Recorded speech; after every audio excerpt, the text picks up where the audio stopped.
No, el que la quiera grabar, que la grabe. O sea, les di permiso ya para que puedan grabar ustedes.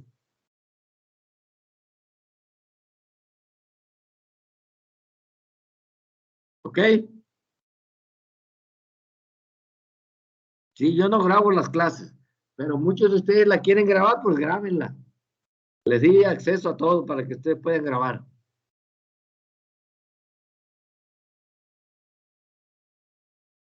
¿Ok?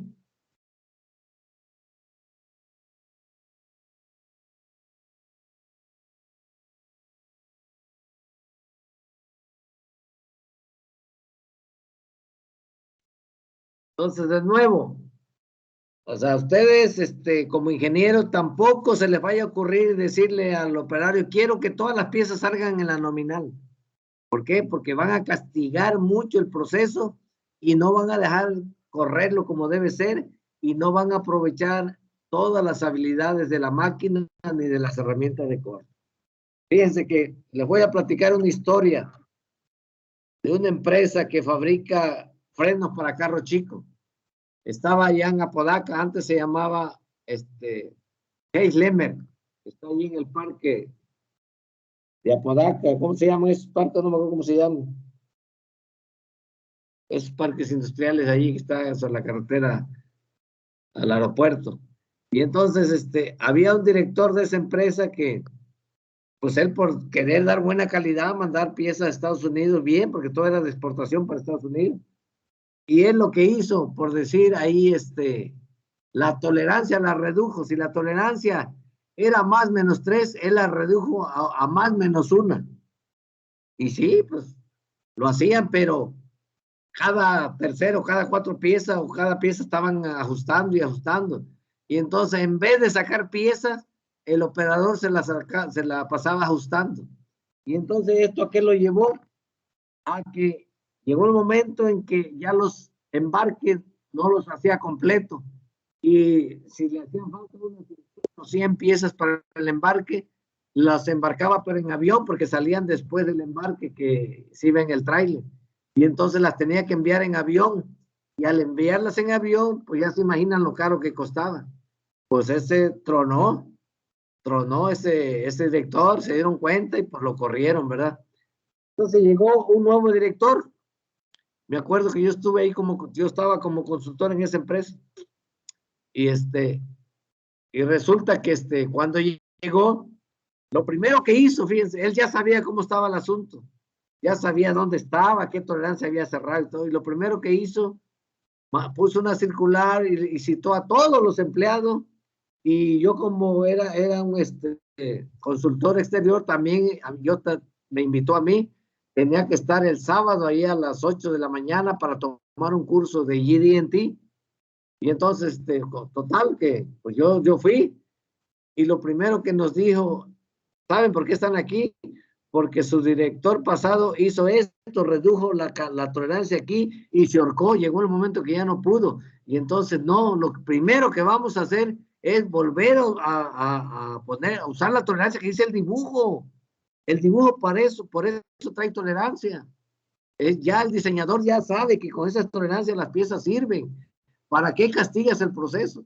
Y entonces volvió, en vez de decir más menos 1, volvió a más menos 3 y hubo producción normal, hubo producción bonita, CPK buenos, etcétera, etcétera.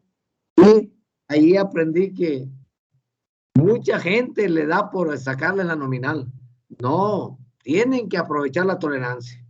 No se les ocurre exigirle a un operador que trabaje siempre en la nominal. ¿Por qué? Porque se va a encarecer los procesos. Se la va a pasar ajustando. Ahora, si quieren hacer un estudio de capacidad, ahí sí, que ajusten la nominal, porque ¿qué pasa si está en la mínima? Y haces un estudio de capacidad, te va a salir todo bien, pero va a estar desviada, porque está en la mínima. Y si ya está en la máxima, haces un estudio de capacidad, te va a salir bien, pero está también fuera de la máxima, está tendiendo a la máxima. Y te van a decir, oye, recórrelo más al centro. ¿Y eso qué quiere decir? Que cuando un estudio se vaya a hacer de capacidad, o sea, de CPK, hay que ajustar en la nominal, ahí sí. Entonces, deben de entender eso ustedes como metrólogos, como ingenieros de metrología, deben de saber, ok, vamos a hacer un estudio, ok, aguas, entonces déjame ir a a decirle al operador que ajuste en la nominal, porque vamos a checar esas características, deben de estar en la nominal. Y ya después se le dice, ya terminamos, ahora sí, haz tus ajustes como tú sabes trabajar. ¿Para qué? Para que aproveche al máximo las herramientas de corte. No sé si quedó claro esto de que no se vayan por la precisión ni por la exactitud. Tienen que aprovechar la tolerancia. ¿Ok?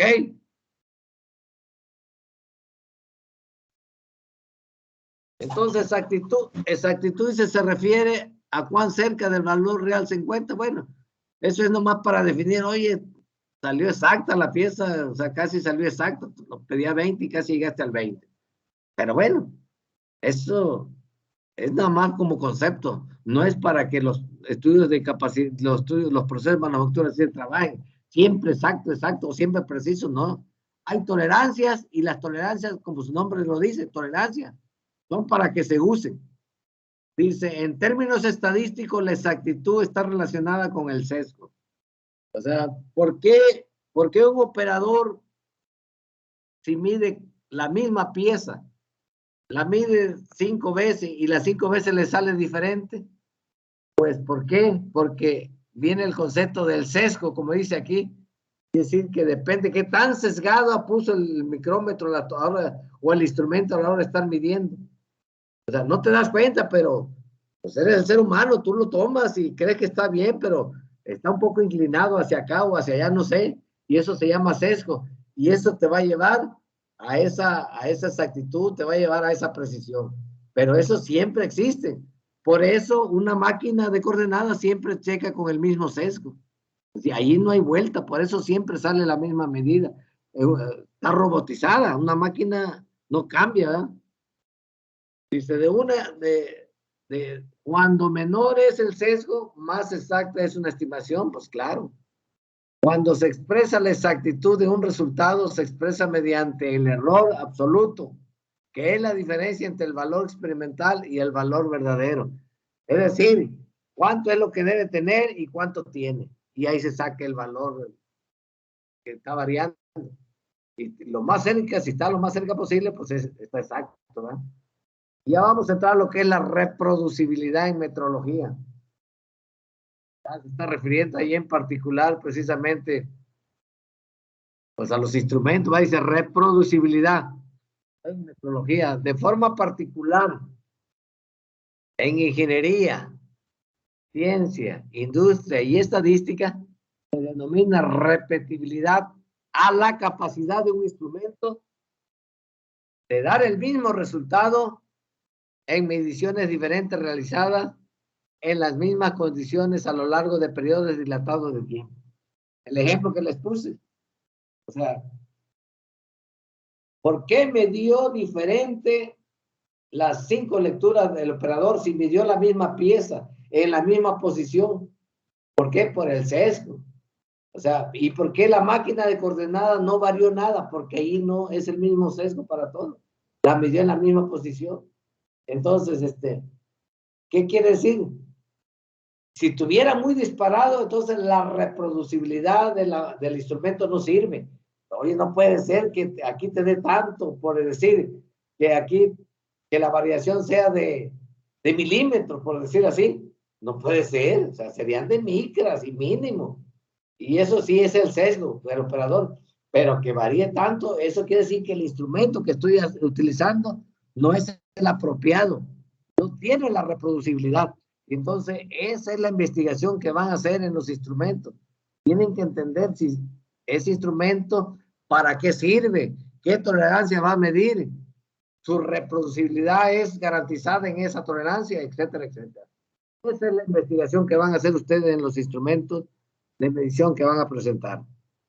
Muy bien, de forma particular en ingeniería, ciencia, estudio y estadística se denomina repetibilidad al instrumento, dice, de dar el mismo resultado en mediciones diferentes realizadas. Nosotros vimos que, ¿por qué no lo dio? Ya dijimos que era por el sesgo, ¿verdad? Entonces tiene aquí lo que es el estudio de RR, que es de repetibilidad y reproducibilidad. Es decir, que una se refiere al instrumento y la otra se refiere al técnico. Si sabe medir y está utilizando el instrumento adecuado, pues va a tener repetibilidad el instrumento y va a poder reproducir la misma cantidad.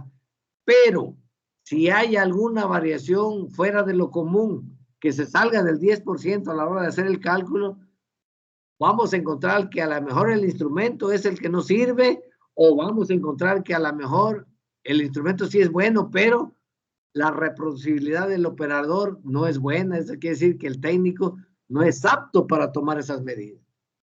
Eso ya se mide, ya no se deja así al azar.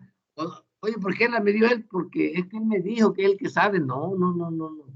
Ahora lo que se hace, cuando va a llegar un auditor a una empresa y va a auditar la línea de producción que le está fabricando a ese cliente, lo primero que llega pidiendo dice, pásame el reporte RR el último reporte que le has hecho a esa línea de producción. Ahora él sabe que viene el del instrumento y viene el del operador, ¿verdad? Y se encuentra que en realidad el instrumento sí es bueno, pero ven que el operario tiene una variación mayor al 10%, pues inmediatamente le dice, ¿sabes qué? Que te vamos a quitar la chamba porque tus técnicos no tienen la capacidad para medir, no saben medir, tienen los instrumentos, pero el operario, mira, ¿y por qué no interpretaste el reporte? Está arriba ¿cómo se llama? Del 10% y sigue trabajando ahí. Mira, ahorita acabo de ir a la auditoría, lo encontré trabajando y no es posible. Es donde ya no están adivinando, ya no es de sentimientos, ya es de cálculo. Ese cálculo es estadístico. Y entonces, de esa manera se hace un estudio RR, se agarra el instrumento, se agarra el operario que va a medir y para checar bien la repetibilidad, pues muchas veces se ponen operadores diferentes, pero se tiene el control de cada operador para ver cómo mide cada operador, para ver cómo está su desviación estándar, etcétera, etcétera. Dice, utiliza un estudio RR del sistema de medición, estadística, herramienta de calidad.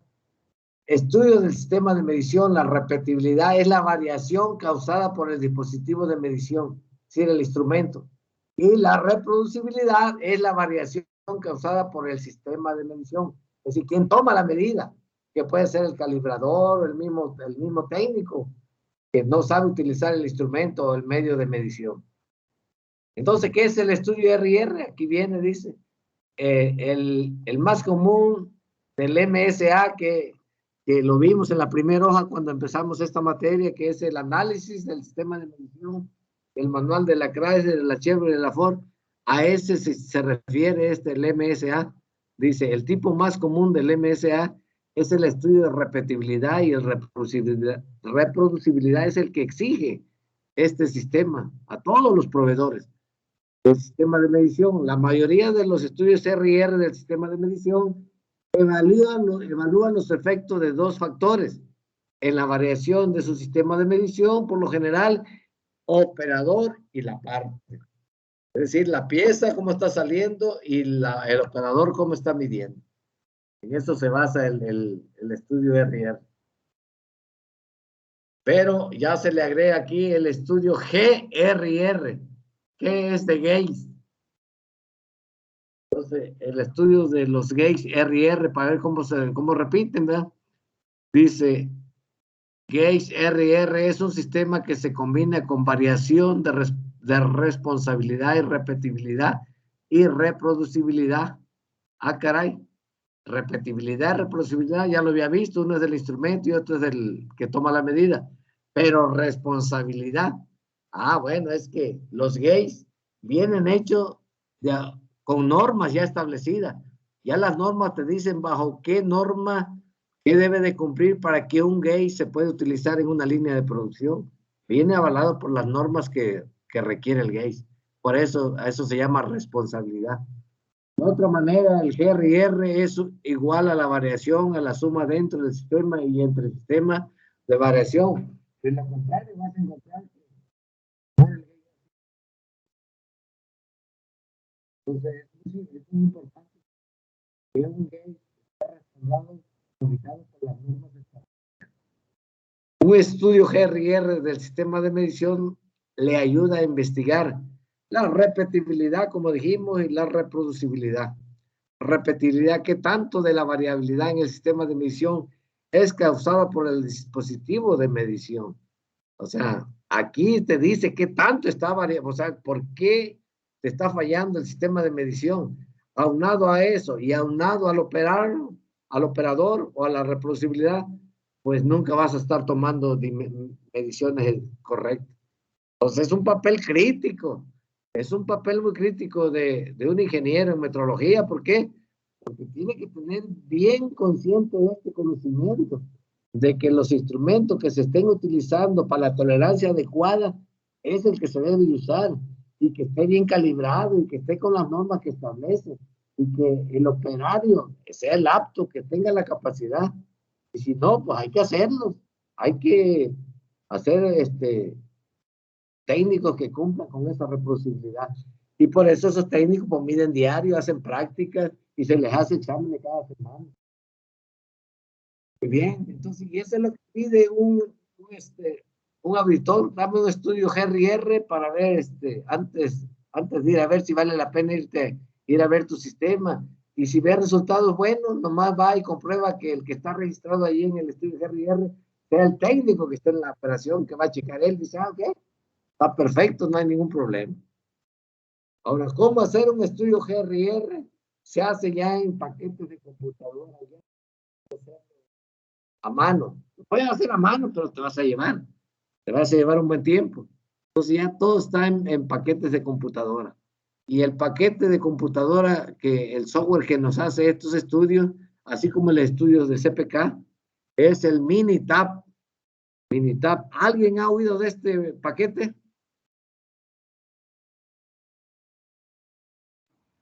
Sí, profe. ¿Dónde lo has oído y en qué lo usan? ¿O Lo qué he sabes de aplicado ellos? Lo he aplicado para realizar estudios de CPK, sobre todo. Ándale, lo que acabo de decir, muy bien. Entonces ya lo sabes usar. Sí, profe, me capacitaron en un curso de Core Tools que tomé. Excelente, pues mírate, de una vez pon el anuncio ahí con tus compañeros para que se vayan formando, y ya ponles, dile cuánto les vas a cobrar y enséñales Minitab todo. No sé si tengas el paquete de Minitab. Sí, profe. Ok, bueno, pues ya está hecho. Jóvenes, ya oyeron, ya tienen quién les va a enseñar. Créanme que lo que les digo vale mucho una persona que sabe usar el Minitab, porque me va a poder dar los resultados de GRR y además me va a dar me va a calcular los estudios de CPK. ¿Verdad, señorita? Así es, profe. Dora Segundo. Ok, Dora, ¿verdad que es muy cotizado una persona que sabe todo esto? Sí, la verdad que sí, profe, porque en mi caso lo utilizo mucho para los estudios o para liberar los PIPAP. Entonces, Sí. una persona que sabe de Core Tools y de PIPAP y estudios CPK, pues la verdad es una herramienta muy fuerte para que te contraten y te cotices bien. Claro, ¿y eso cuándo te lo van a dar ahí en la escuela si no tenemos ni AutoCAD todavía? Entonces no te lo van a dar en la escuela, entonces lo tienen que ver por fuera. Ustedes tienen que busquen ese paquete, y qué bien que ya tienen una compañera ahí. Nomás ponte de acuerdo cuánto le vas a cobrar a cada quien y ya capacítalos. Entonces, Yo lo tomé por fuera, pero ahorita lo estoy volviendo a tomar en la empresa para la cual trabajo y nos lo están patrocinando, por así decirlo. Entonces, sí es una ventaja y una herramienta muy, muy buena. claro, a ver si no es indiscreción, ¿cuánto te costó cuando tú lo pagaste? Yo lo pagué en el 2020 y pagué 6,000 pesos por el curso de Core Tools. Claro, échenle. Todos los cursos son caros. Yo el curso más barato que doy, que son de 3 días, de 24 horas, GD&T, lo doy en 6,000 por persona. Entonces, sí, dice, oh, es caro. Pues bueno, pues es caro, pero ¿cuánto te cotizas? Luego en la primer chamba, ¿verdad? Te cotizas bien. Muy bien, te felicito, Dora, qué bien que ya me encontré. Muchos me han dicho que sí lo conocen, han oído, pero qué bien que tú lo manejes ya. Entonces, no, pues ya va a ser, eres más para allá que se vuela Ojalá te dé yo, hay otra materia que se llama calidad.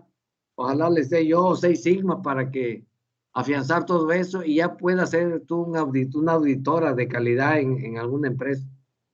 Y entonces, porque esto es lo que hay que saber, hay que conocer. De hecho, Son los datos son los que hay que manejar. Sí, dime.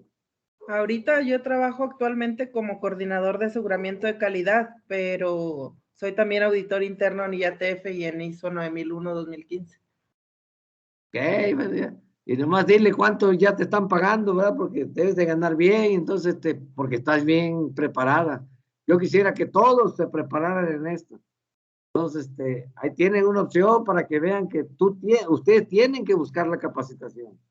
Por ejemplo, si quieren ser expertos en CNC, pues ya me tienen a mí, ya tomen el curso conmigo y van a ver que van a tener chamba todos los días de su vida. ¿Por qué? Porque la tecnología no crea que aparece hoy y desaparece mañana. Tardan años. Entonces, todavía su vida se va a mantener con esa tecnología. Muy bien, Dora, te felicito. Entonces, hay que seguir haciendo todo esto y nada más te encargo que estudies inglés porque es lo que te falta, nada más. No sé cómo andes en inglés, pero con un buen inglés, cualquier empresa de esas que se dedican a certificar empresas te va a agarrar. Sí, ya es lo que me falta, profe, el inglés que no ando muy bien. Y ya te diste cuenta que todos los contactos hablan inglés, ¿verdad?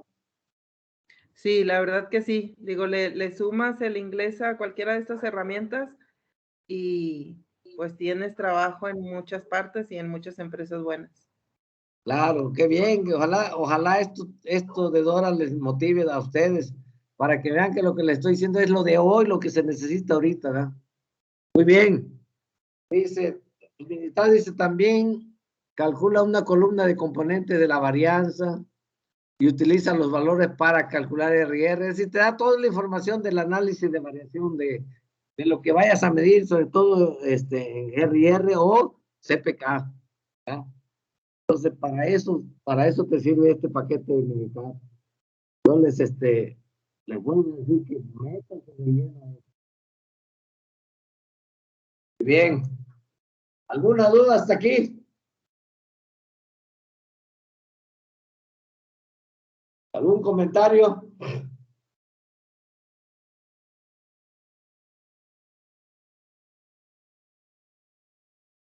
No, maestro, todo bien.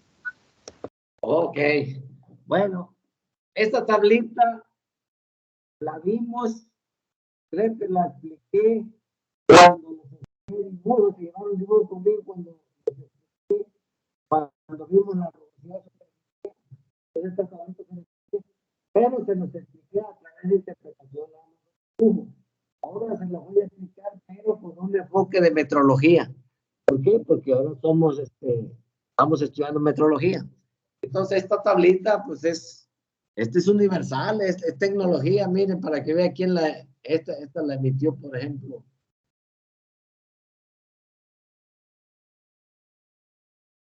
Esta me la mandó una empresa que le estuvimos fabricando piezas a esa empresa que se llama Sumitomo. Y entonces ella me dice, mire, quiero que mis piezas se mantengan bajo estos parámetros y me dio todas las especificaciones de cómo quería, así como el MSA para el ramo automotriz. Entonces Sumitomo hace lo mismo. Sumitomo es una empresa transnacional también, está en todo el mundo. Y pues no es excepción, aquí está en México también. Y entonces les voy a explicar esta tablita de lo que significa, pero enfocada a la metrología. En aquellos tiempos yo les dije que la rugosidad superficial era la textura o los acabados de los materiales, principalmente en piezas maquinadas, ¿verdad? Maquinados porque son buenos acabados.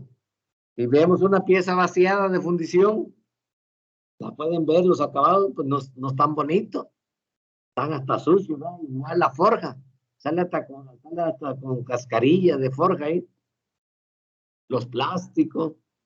Es decir, la textura no está tan bien que digamos como lo exigen las piezas maquinadas. Las piezas maquinadas sí exigen cierta rugosidad. Es decir, todas las piezas que van maquinadas nos deben de indicar con qué rugosidad la vamos a entregar. ¿Por qué? Porque el diseñador sabe con qué rugosidad superficial se debe de tener, de hacer esa pieza para que pueda ensamblar el componente o la máquina donde vaya a ser utilizada. Entonces, la rugosidad en las piezas maquinadas la genera la herramienta de corte. Es decir, la forma en que trabaja la herramienta de corte va dejando ese caminito, va dejando esa siluetita de la forma de la herramienta, la va dejando, la va plasmando, la va calcando ahí en la pieza. Y pues depende de la rugosidad superficial que nos pide el dibujo. Nosotros que sabemos maquinar piezas, pues así mismo calculamos los parámetros y los parámetros que nos pidan los tenemos que cumplir, ¿verdad?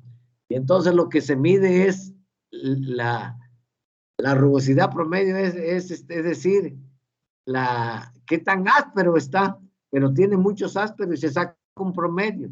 Y eso se llama RA. Por eso quiere decir roughness average, promedio de la rugosidad. Y viene como RA. Pero también RA, ¿de dónde viene esto? Así se le llamó a este cálculo. Pero nació un instrumento de medición que se llama rugosímetro, que es el que van a investigar, es un equipo de ustedes. Y el rugosímetro lo que checa es precisamente rugosidad superficial. Y esa rugosidad puede ser en cualquiera de los dos sistemas de medición, es decir, el sistema inglés o el sistema métrico. Y también viene una equivalencia en el sistema ISO, que la ISO ya prácticamente no se utiliza porque no hay un instrumento de medición que me dé en N.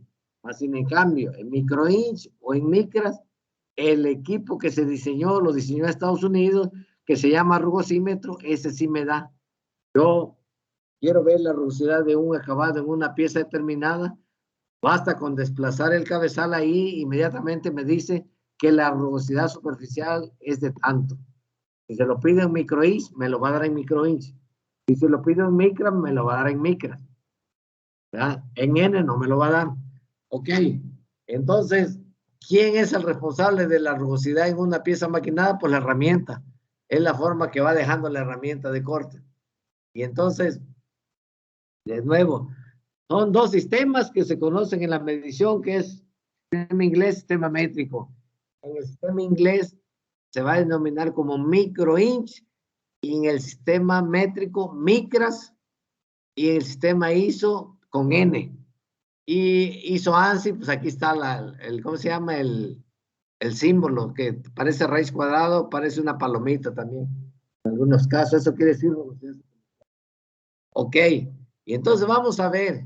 Entonces, vamos a suponer que estoy checando una rugosidad y le desplazo el cabezal y veo en el sistema inglés y me da 2000 microinch.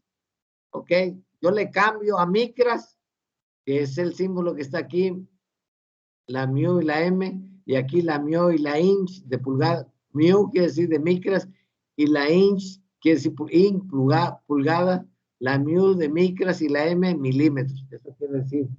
Y entonces, al desplazarla a milímetros me va a dar 50. Quiere decir que 50 micras es equivalente a 2000 microinch. Y entonces, pero también si veo en el dibujo que me está pidiendo N12, me pide N12, y veo que en el rugosímetro me da 50 micras o 2000 microinch, pues quiere decir que está dentro de lo que me pide el dibujo, porque el dibujo no me lo está pidiendo en micras ni en microinch, me lo está pidiendo en N. Entonces me dice N12, y yo checo que N12 equivale a 50 micras o a 2000 microinch. Y así sucesivamente, hasta llegar a 250, que ya es un acabado burdo. 200 mayor o igual a 250 microinch es maquinado burdo. O mayor o igual a 6.3, todo esto es maquinado burdo. O N9, a partir para arriba sigue siendo maquinado burdo. Después de eso, sigue el maquinado, lo que llamaban maquinado medio. Y el maquinado burdo era un triangulito, aquí está. Era un triangulito en aquellos tiempos. Pero el triangulito, pues, decía, para mí es maquinado medio. Y otro decía, no, para mí es burdo. Entonces, no funcionó esto. Por eso se utilizó, la NASA hizo este instrumento y creó esta tecnología, ¿verdad? Entonces, si vamos a suponer igual que el dibujo me pide N6, lo primero que tengo que checar es ver, checo la micro inch y me debe dar 32. Checo la micra y me da 0.8. Con eso estoy garantizando que estoy entregando un acabado de N6. Pero si me pide N5, pues yo tengo que checar la pieza y obviamente tengo que fabricar la pieza con los parámetros adecuados. Si me pide N5, yo hago todo para sacar N5. Y cuando lo mido, me da 16 micro inch y me da 0.4 micras. Esto quiere decir que me está pidiendo un maquinado fino, ¿verdad? Un maquinado super espejo. Acuérdense que era maquinado fino, 633, maquinado espejo, 32, y maquinado super espejo, 16. Entonces ahí se ve uno cuando estamos maquinando esas piezas, ahí queda espejo. Y entonces de eso se trata esta tablita. Los que van a dar el rugosímetro van a explicar más, deben de explicar porque van a investigar más acerca de esto. Entonces, pero quise explicarlo porque ya se lo había explicado en dibujo, ahora lo estamos explicando ya con enfoque de metrología, de que ahora hay que checar con rugosímetro cada vez que maquinemos una pieza y lo vamos a comprobar como cualquier instrumento de medición. En este caso se llama rugosímetro. Y si me piden un maquinado medio de nuevo y yo checo el sistema inglés, me debe de dar 125 microinch. Si checo en micras, me debe dar 3.2. Si checo con norma ISO, me debe dar N8. Entonces son las equivalencias. ¿Hay alguna duda sobre esto?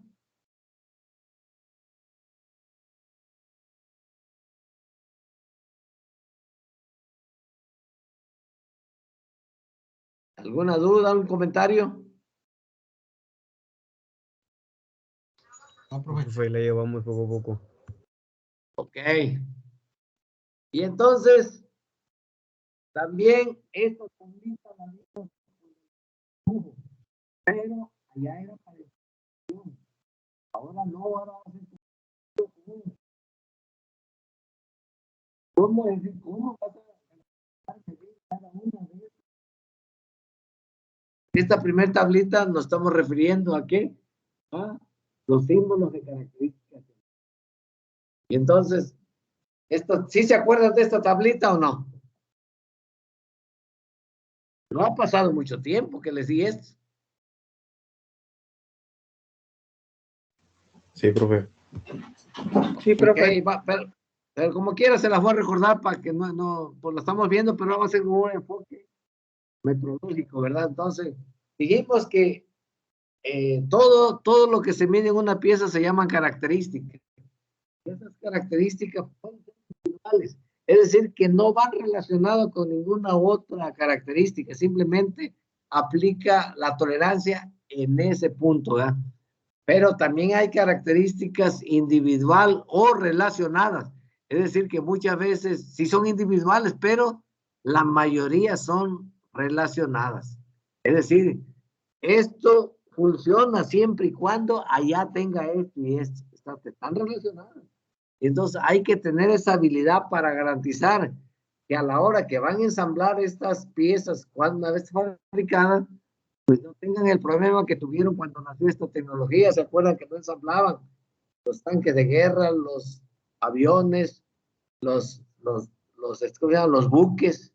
Decía, aquí se atora, aquí sí pasa aquí. Y cuando checaron los dibujos, se dan cuenta que los dibujos, las piezas cumplían con lo que decían el dibujo, pero carecían de todas estas características geométricas. Muy bien. Entonces vamos a ver que estas características las podemos ver en estos 5 tipos de tolerancia. Se clasifican en 5 tipos de tolerancia. ¿Cuáles son esos 5 tipos de tolerancia? Las tolerancias de forma. Hay tolerancias específicamente para no forma, ¿va? la forma de las piezas. Otras, el perfil, de perfil. Que, oye, perfil no es igual que forma. ¿Ustedes qué dicen?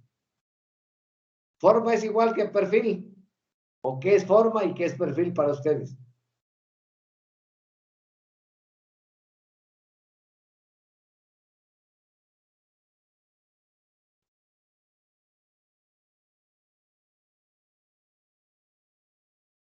Primero hay que salir de que si forma y perfil es lo mismo o forma y perfil es diferente. Bueno, dígame cuál es la diferencia que existe entre forma y perfil.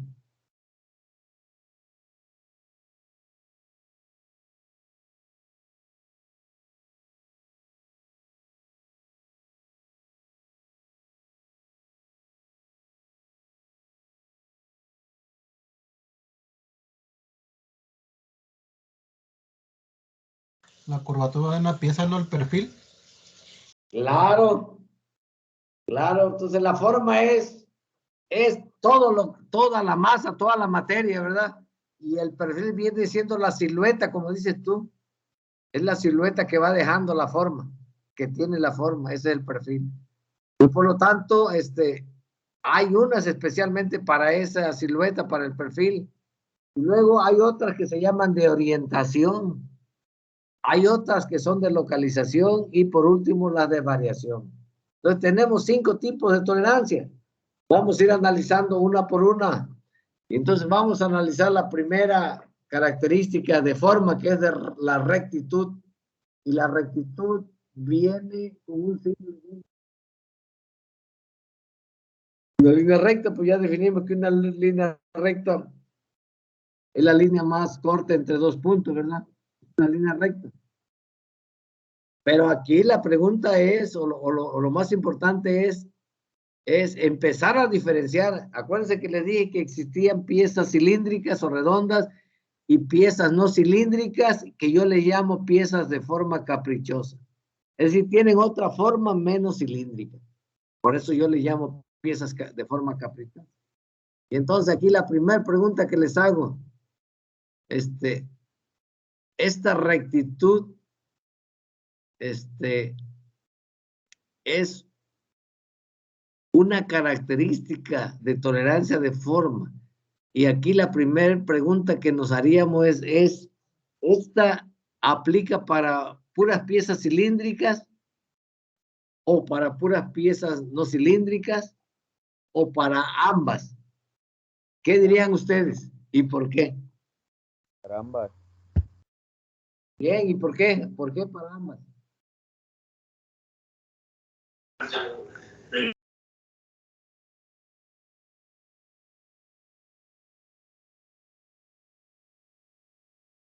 Porque a pesar de ser cilíndricas, llevan una rectitud. Sí, claro, porque yo le puedo exigir una rectitud a una pieza cilíndrica, ¿verdad? O a una placa también le puede decir que aquí sí se mantenga una rectitud de tanto, que se mantenga porque el diseñador así me lo pidió y así lo voy a hacer. Sí, efectivamente es para ambas. La rectitud va a aplicar para piezas cilíndricas y para piezas no cilíndricas, ¿verdad? Entonces la rectitud en una placa te la pueden pedir como rectitud.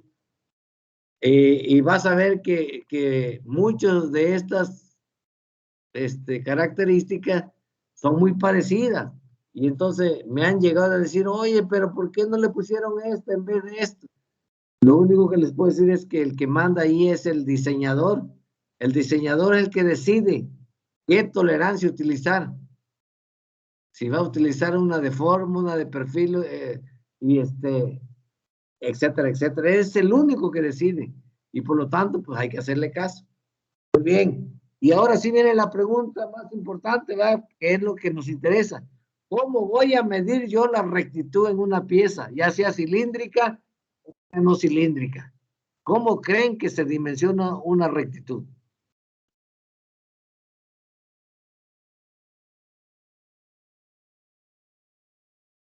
¿Con qué instrumento de medición lo debo de checar, debo de liberar esa rectitud?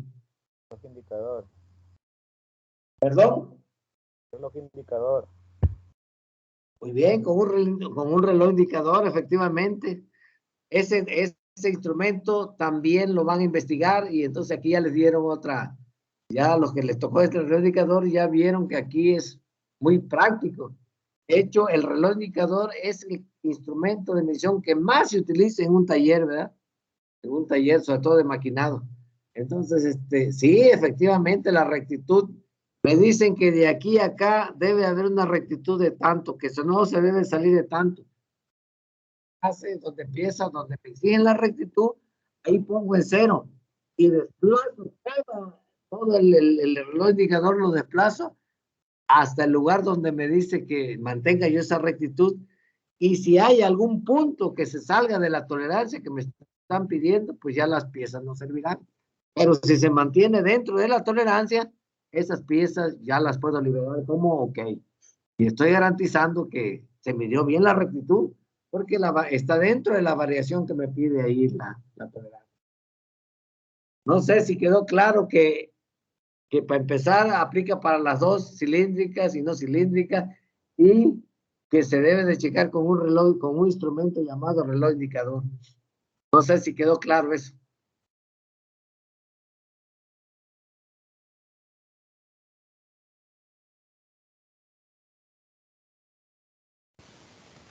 Sí, maestro. Ok, pues esa es la primer característica o la primer tolerancia de forma que estamos viendo. Vamos a ver otra tolerancia de forma que es la planicidad. Planicidad, y su símbolo es ese rombo que está ahí adelante, símbolo.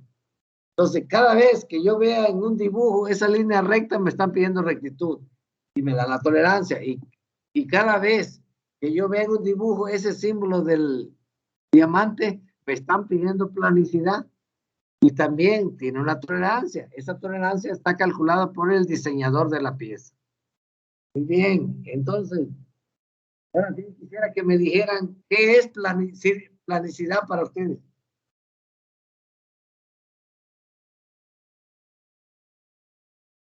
Es la condición de una superficie Es la condición de una superficie, ¿sí? Sí. en un plano de tolerancia.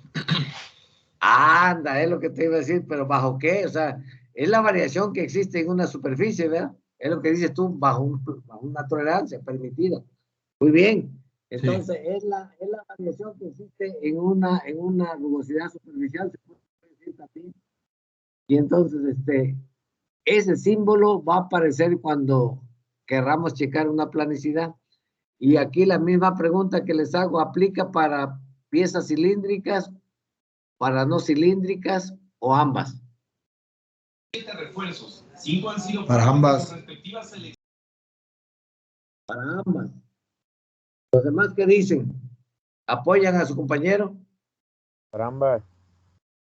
Ok, en un cilindro, una pieza redonda, ¿se le puede checar la planicidad? Sí. ¿Cómo? Si está redonda la pieza. Una cara. En las caras, profe. En las caras. Excelente, eso sí. O sea, eso es lo que quería que me dijeran. En los cilindros, pues no se puede, pero tiene cara, tiene diámetros, ¿verdad? Y en las caras sí te exigen. De hecho, ahí nos exigen mucha planicidad a veces en los dibujos. Pero en vez de planicidad, muchas veces particularidad. Pero de nuevo, depende del diseñador. Entonces, sí, la planicidad la puedo usar en piezas cilíndricas. Y ahora, ¿con qué instrumento voy a checar la planicidad? ¿Con qué instrumento de medición? ¿Qué se debe checar la planicidad? Rey. Reloj indicador de pestaña. Exacto, es igual, ahí es parecido a la rectitud, ¿verdad?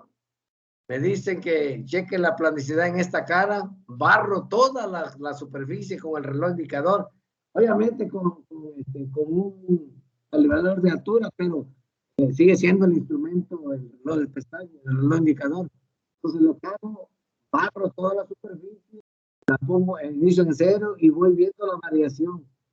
Y si la variación está dentro de la tolerancia que me están pidiendo de planicidad, pues las piezas estarán. De lo contrario, si hay algún punto por ahí que se salga de esa, pues las piezas serán Muy bien, muy bien. Estamos con el enfoque de metrología, ya no estamos con el enfoque de interpretación. Ahora sí, pero estamos recordando que cada vez que veas en el dibujo que te están señalando y te dan la prueba. La vas a checar con un. Muy bien. Vamos ahora a la tercera tolerancia de forma, que es la circularidad. La circularidad y viene con el símbolo de este círculo. Entonces, aquí la misma pregunta. ¿La circularidad solamente para piezas cilíndricas o para piezas no cilíndricas? ¿O para ambas?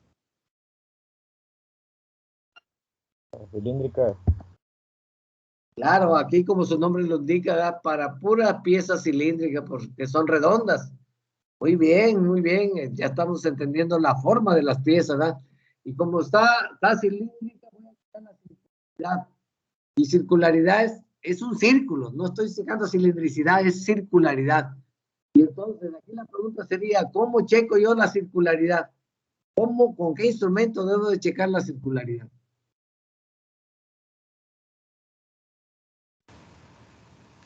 Profe, yo lo checaba con el brazo faro. Ok, con el brazo faro. ¿En cuántos puntos checabas la circularidad? El brazo faro ocupaba solamente 3 puntos. Ok. Ese es uno, se puede checar con eso. Pero entonces no es confiable el brazo faro, porque son 3 puntos que checan. Lo que pasa es que el brazo faro te pide un mínimo de 3 y hasta 6 o 9 puntos para hacer más precisa la medida. Ah, sí, pero si lo hicieras con 6 o con 8 puntos, sí, porque abarcas todo el círculo. Entonces, normalmente se checa con máquina así de coordenadas. El faro es una máquina de coordenadas. Sí, solamente que portátil. Sí, se checa muchas veces en 6 posiciones, ya con eso es. Igual, se puede checar con un micrómetro. Con un micrómetro en las 6 posiciones se va girando y se va girando y se registran las 6 lecturas, y resulta que ahí vas a ver la variación que tiene. Y si la variación está dentro de la tolerancia, pues las piezas sirven. Pero sí, uno es con un micrómetro y la otra es con una máquina de coordenadas. Nomás que mínimo hay que hacerlo en 6 puntos, ¿verdad? Porque 3 puntos no. Porque lo demás se imagina, en base a si lo hace con 3 puntos, la máquina se imagina que todo está, la circularidad está en base a esos 3 puntos que tocó. Y si por ahí anda un punto más desfasado, pues ya no va a salir bien el resultado. Por eso se recomienda mínimo 6 puntos para circularidad. Okay. Pero sí está bien, se puede checar con máquina de coordenadas. Y sí, el brazo faro es una máquina de coordenadas, pero es para campo, se utiliza ya en campo, allá en el taller, dentro del taller, para estar midiendo piezas. ¿Ok?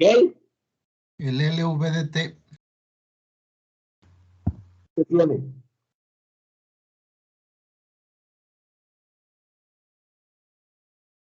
¿Qué es el LVDT?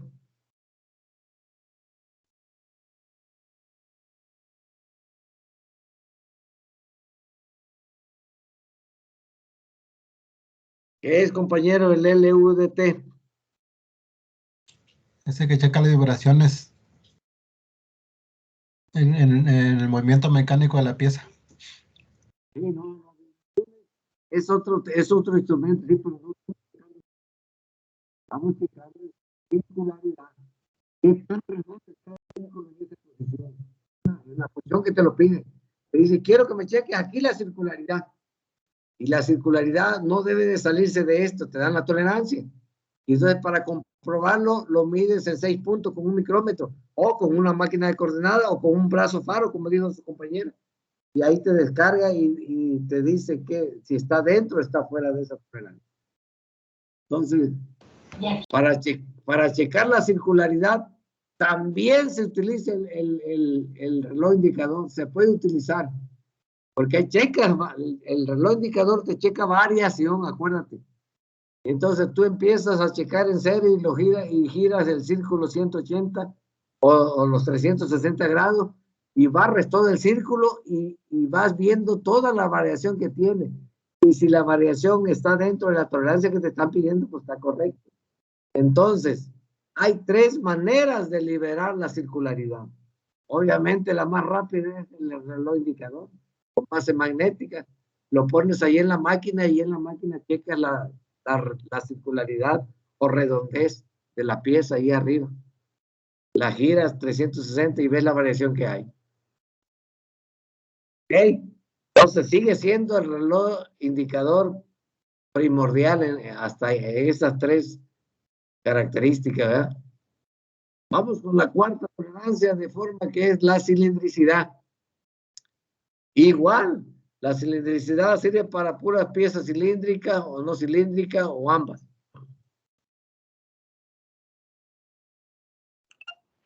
Para cilíndricas. Para puras cilíndricas, efectivamente, porque ahí lo que tenemos que medir es todo el cilindro, toda la longitud que tenga el cilindro que me esté marcando, que me esté pidiendo. Puede ser un diámetro interior, un diámetro exterior, etc. Y entonces, ¿con qué lo voy a checar? Pues también con el reloj indicador ya vi que me checa variación. Pues si ya vi que la circularidad lo hago más rápido con el reloj indicador, igual aquí. Aquí barro toda la pieza girando y voy viendo la variación y veo si están dentro de la circularidad y de la cilindricidad. La circularidad es un punto, la cilindricidad es toda la longitud que te pida. ¿Ok?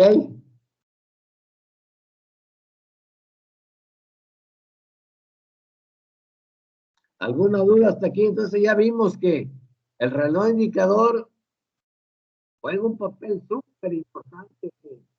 Las primeras, todas las tolerancias de forma las puedes checar con reloj indicador y muy eficientemente. Ahora, hay muchos tipos de reloj indicador, hay mucho más, hay precisos, súper precisos, y de eso nos van a hablar sus compañeros cuando hagan la investigación, ¿verdad? Ok, ¿alguna duda sobre esas tolerancias?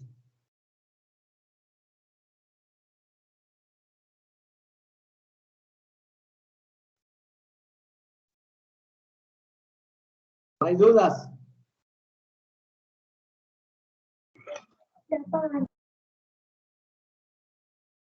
Ok, jóvenes, entonces aquí le vamos a parar para no meter tanta información. La próxima clase continuamos con las de perfil, orientación, localización y variación.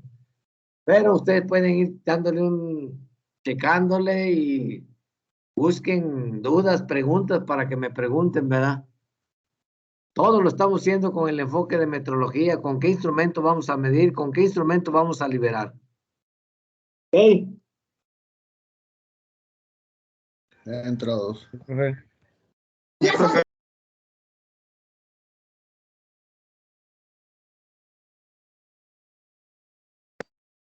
Ok, pues entonces nos vamos a ir, nos vemos la próxima clase.